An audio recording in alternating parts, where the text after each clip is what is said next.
Hello people, I'm Kirsten, and today I'm going to share with you the top 10 things that I think you should never say to a blind person. I'll preface all that by saying, just like how every man is different and every woman is different, every blind person is different. Don't assume that because you watch this video, you now know everything about blind people. Also, hit that red subscribe button because I'm going to post all kinds of content about making sure that something that's a challenge doesn't turn into an obstacle. So, grab some coffee with me and let's get started. Number 10, how do you eat?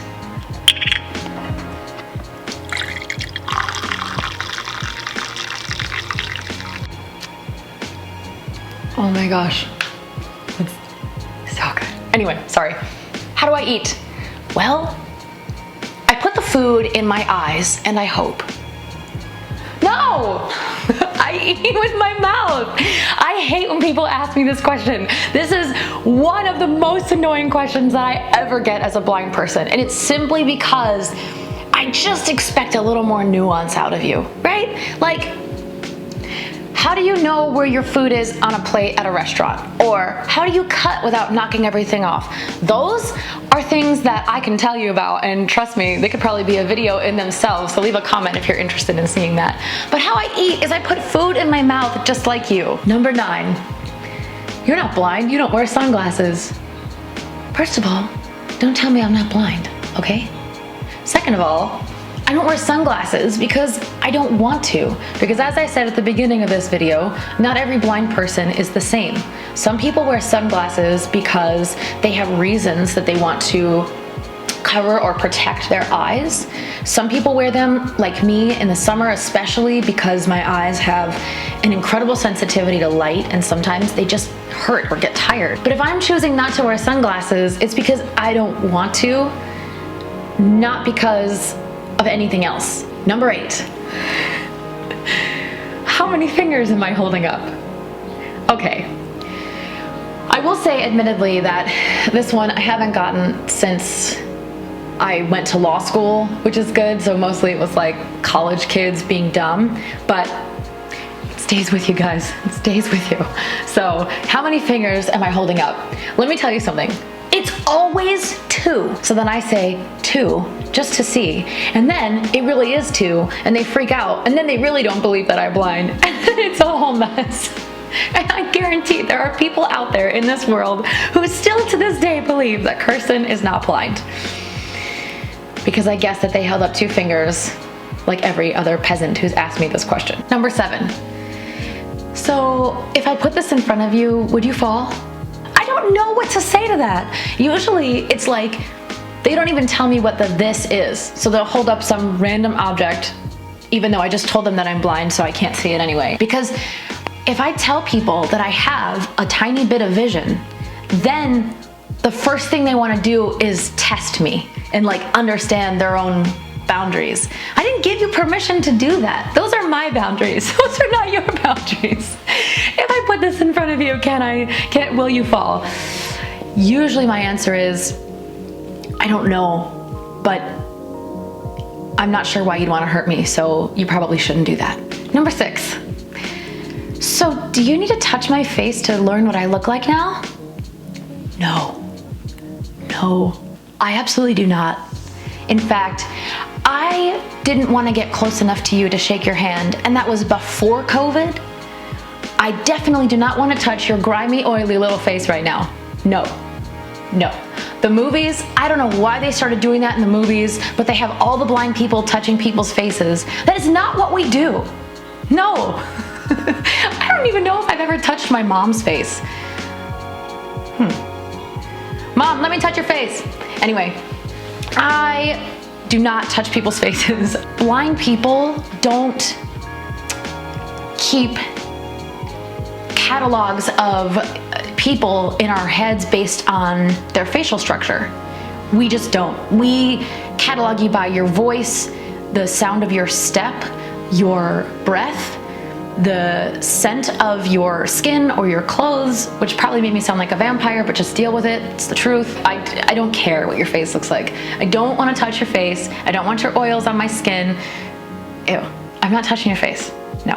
Number 5. Yeah, don't worry, just follow the signs and you'll be fine. Okay. This usually happens to me when I'm going to a new building.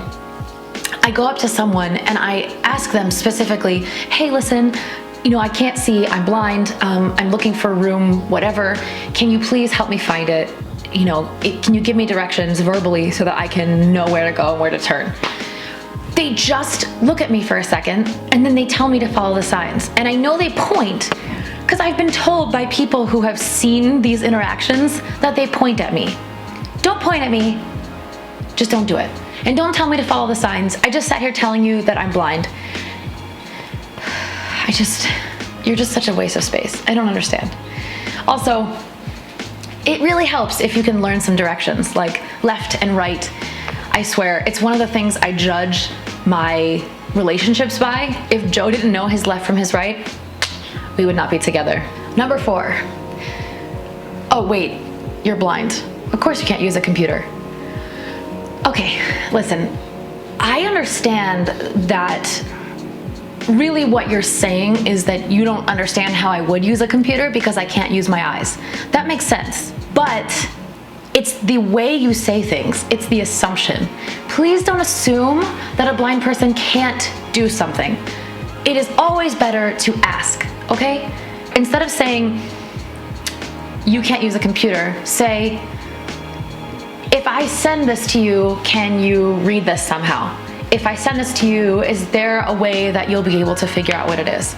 Sure, then I can get into explaining to you, yeah, please make sure that it's not a picture of something, because oftentimes the software technology doesn't recognize pictures, so it could be a pie chart or a dick pic, and I would have no idea. Just, things like that I can explain to you, but don't assume, ever. It's bad. Don't assume about anybody. But this video is about blind people, so we're focusing on us today. Number 3. Can you hear me? People all the time will find out that I'm blind and they start shouting at me. They start shouting in my face. Oh boy. When I was younger, I was really confused by this because I, at the time, didn't understand that some people will just never, ever be superior. But at the time, I was just like, why are you screaming at me? I don't understand. And as I got older, I kind of started to play with it more. So when they would start yelling at me, I'd start yelling back. And it's usually like cashiers or something. And they'd be like, can you hear me? 2736. And I'd be like, do you take cards? Because they just won't stop. It's insane. And then they kind of look at me like, why are you screaming at me? And then I'm like, I don't know, we're just having a scream fest. I guess that's what you wanted to do. I am blind. I'm not deaf. You don't have to scream at me, and you don't have to speak slowly. My mental capacity is not impacted by the fact that I can't see. No, it is not. Do not yell. Just speak normally, please. Just, gosh, common courtesy. Number 2. Are you sure you're not lost? I'm walking down the street with my dog. I have to stop. I take out my phone and I'm trying to use the GPS and have it talk to me, so maybe my phone is like this so I can hear it, okay? And I'm standing there and just trying to figure things out. I'm swiping away, I'm listening. Someone asks me, are you lost? And I say, oh, no, thank you. I'm just, pulling up a message, or I'm calling someone, or I'm meeting someone here, or whatever it is, right? And they're like, oh, okay. And then they stand there and they watch me. And I know they haven't left because I didn't hear any retreating footsteps. So then I'm like being analyzed weirdly. And then they're like, are you sure you're not lost? And at that point, you have crossed the line between being helpful and being offensive. Because if I were lost, I would have told you the first time. Or if I were lost, but I didn't want you to know, or maybe I don't know you and I'm scared to have strangers touch me, or I don't want strangers to be close enough to me to look at my stuff, and I don't want you to help me, that's my choice, and I didn't choose to tell you that I'm lost.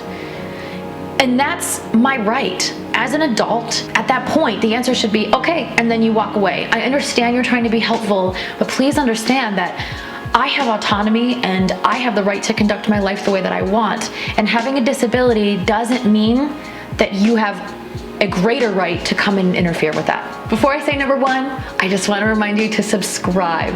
I am going to be doing so many cool things this summer. Like, I'm going to learn how to use a rowboat this summer and go out on a river. That'll be awesome. I'm going to unpack new couches that I got and try to figure out how to put them together without seeing. I have all kinds of things planned up in store, so don't forget to hit that subscribe button because you will just get more and more of this. Okay. Number one, drum roll please. Does she need a bag?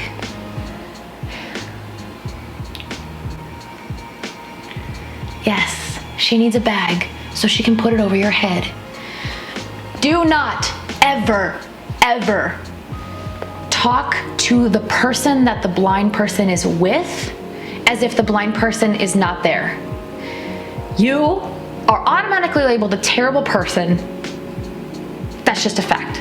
Do not. It usually is like servers at restaurants. If Joe and I go on a date somewhere, they'll say, does she want something to drink? But they'll look at Joe and ask him that. And Joe will be like, I don't know, Kirsten, you want something to drink? And if we go to the store and I'm buying something, it's even more insulting when like my order is separate, okay? So let's say that Joe and I are buying separate things, or I won't even use Joe. I'll use a friend. Once we went to a bakery and we were getting coffee separately. So she went first, bought her coffee, and then I was standing there and I wanted to buy my coffee. The cashier wouldn't even look at me. I mean, she was trying to do the whole transaction while speaking with my friend about me. It was my money, my coffee. My friend had stepped out of line, to wait for me. Like, it was just so obvious that I was completely and immediately discounted that it just became really hard. And I actually called a manager and talked to him about that. And I was like, I will never come back, ever. There was a line of people behind me. And it was just so uncomfortable. I felt so unwelcome at that establishment. That place is an award-winning bakery, but I don't care. I'll never go back. Your bread and your coffee, no matter how good it tastes, will not entice me to want to be around someone who doesn't treat me like I'm a whole person, a real person. As the blind person, the fully functioning blind person, I'm gonna think, okay, I'm the one paying, so she's not gonna be asking anyone else if they want a bag, because this is my transaction. You know what I mean? I have the power of thought. Please speak to the blind person, not about them. Don't forget to subscribe, and don't forget that a challenge is not an obstacle unless you allow it to be. And sometimes those challenges are going to be actual people that you encounter, but you can't let them stop you from doing anything. And even when they make you mad, because trust me, my Italian temper goes crazy sometimes, you have to remember always to stop, take a deep breath, and smile for a second. I'll see you in the next video.